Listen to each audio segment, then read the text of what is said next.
Getting deep inside the Grand Canyon takes relentless hard work, but there's no better way to really get to know one of the 7 natural wonders of the world. It's so huge that Native Americans called it Kaibab, which means mountain turned upside down. It's almost sensory overload. Your brain can't even comprehend everything that is going on. It's 277 miles long, a mile deep, and about 10 miles across on average.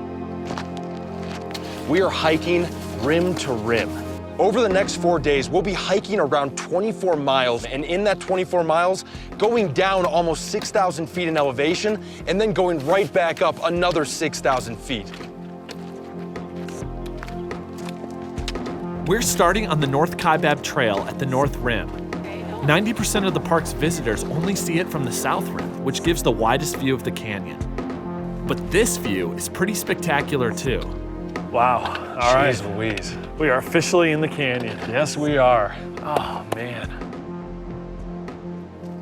This part of the trail is very steep, so we'll be using lots of switchbacks. North Kaibab is the least used and most difficult of the canyon trails, and it's the only maintained trail into the canyon from the North Rim. The Park Service did a great job making the canyon accessible without losing the rugged beauty of the landscape. This is the Supai Tunnel. Yep. We've gone about 1.5 miles.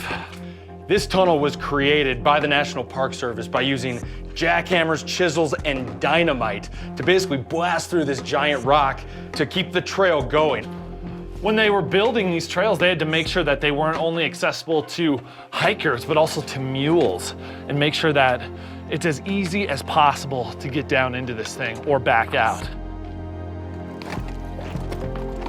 Mules are an important part of the Grand Canyon story.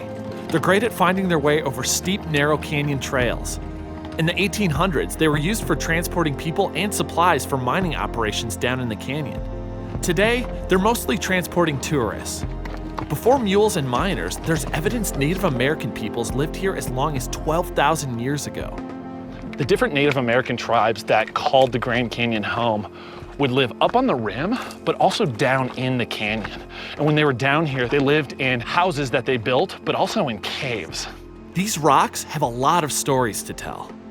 You're talking about 6,000 feet from the top of the Grand Canyon's rim all the way down to the Colorado River. You see all of these layers of rock, these different colored rock, all from different periods of time. And those layers of rock give geologists a good indication of how the Grand Canyon was actually formed. The red comes from iron deposits. The bands of white, brown, and gray are layers of limestone, sandstone, and shale.